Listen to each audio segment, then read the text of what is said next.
The kings of Kerma built religious institutions and temples, which were the most distinctive feature of Kerma. They were called the Fufas, and the Fufa in Nubian language means a massive building built from mud bricks. There were three Dafufas, but the one which is best preserved is the Western Dafufa. It is a 3 stories high building with a narrow staircase and a shrine on the roof. It stands at 60 feet high and 150 feet long, but it must have been much higher than its present height. This section is separated from the rest of the city by a wall, and it seemed that this section was reserved for royalty and the elites. Inside this compound, there were workshops for faience and bronze workers, cemeteries, chapels, barracks, bakeries, and other services. The temple compound was similar in size or larger than anything found in Egypt during the same time, and it was decorated with columns, faience, blue glaze tiles, and an altar engraved from quartz and coated in blue glaze. There were statues and paintings and remarkable interior decoration. Temples near the royal tombs were decorated with paintings, blue glaze tiles depicting lions, hippopotamus, boats, and defeated enemies. The eastern Dafufa was surrounded by between 30,000 to 40,000 tombs. Some of the tombs were really large, which indicates that they belonged to royalty and elites. Inside these tombs, items discovered included semi-precious stones, gold, silver, jewelry, pottery, model boats, bronze weapons, and luxurious furniture. In the corridor leading to the underground burial site, remains of horses, dogs, and cattle were found. In addition, there were around 400 human sacrifices and up to 4,000 cattle sacrifices. The dead were placed on the most beautiful wooden bed, angareb, with magnificent ivory inlays. Angareb is still made and used in present-day Sudan, but it is only used to carry the dead to the cemetery. Kerma craftspeople were really professional and highly skilled. They made the best pottery in the ancient world. And what is more, it was handmade and not wheel-made, which Reisner mistakenly believes that it was made by ancient Egyptians on the wheel. And he described it as the best produced ever pottery before the Greek pottery in its finest period. Kermas made very highly polished and refined pottery, which is simply the best in the ancient world and even in the present time. Pottery working started in Nubia in 8000 BCE, which predated anything found in Egypt by 3,000 years. A large quantity of faience was found in tombs and temples, and blue glazing is the distinctive Nubian technique. Nubian craftspeople created their own technique for making faience. They made jewelry and other ornaments which had a stunning blue color. Blue glazing was also used for architectural decoration and mosaic. Kerma workers used very high and advanced technology. They were proficient and competent metal workers. They used bronze and gold to make jewelry, tools, and weapons.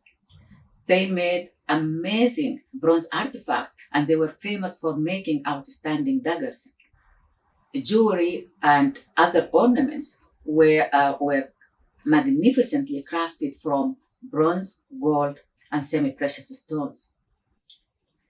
Kerma was located at the most strategic spot at the center of trade routes, and it controlled an extensive trade route network with land routes connecting Kerma to East, West, and Central Africa, routes connecting Kerma to Darfur and the Red Sea, as well as Nile routes connecting Kerma to Egypt and the Mediterranean.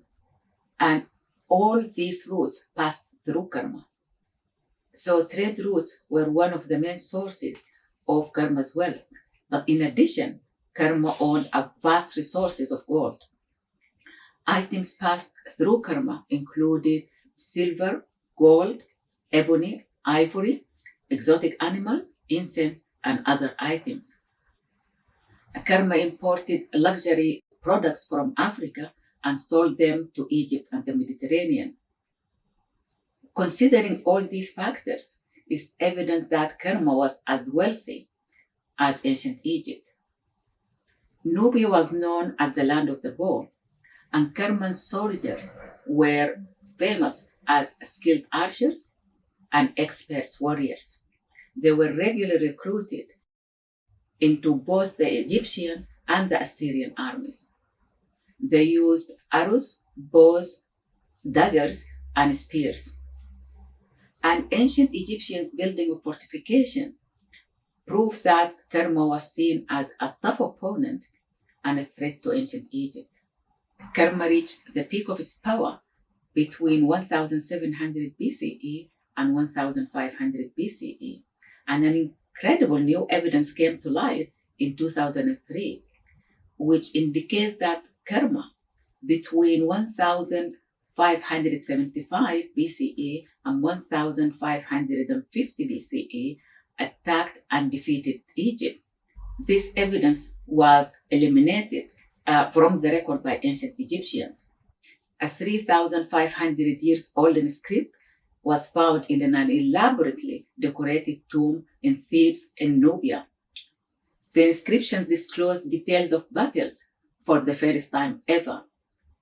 The inscription was written in hieroglyphics and it was deciphered by Egyptologists from the British Museum and Egypt.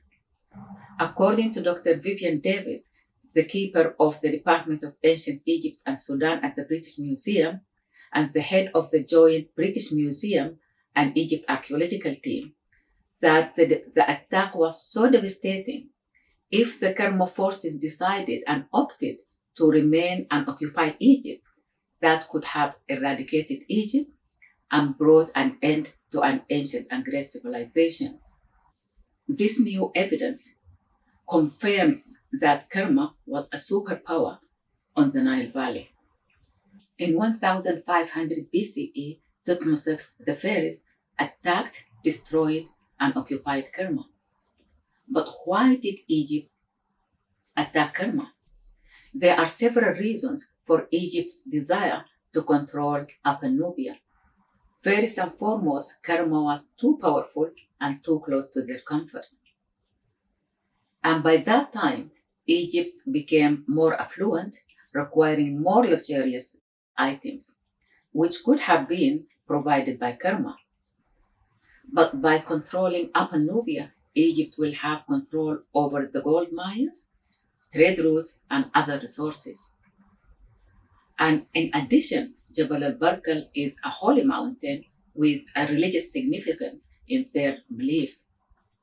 And of course, Egypt's pharaohs wanted to revenge Kerma's defeat in 1550 BCE. But why was the kingdom acclaimed for its eminent and distinguished army defeated by Egypt? There were several reasons. Among them, there were sustained regular and continuous attacks by pastoralists from the hinterland, which exhausted and weakened the kingdom. And also the defenses were decayed by sand and wind erosion. But in my opinion, I believe that the most fundamental reason was that the most skilled and professional armies were working away from home for the Egyptians and the Assyrian armies. Ultimately, the kingdom spread its resources too thin, with insufficient armies to defend the kingdom against the Egyptian armies. I hope you found this video interesting and informative. And if you'd like to know more about the Kingdom of Kerma, please click on the other videos in my channel.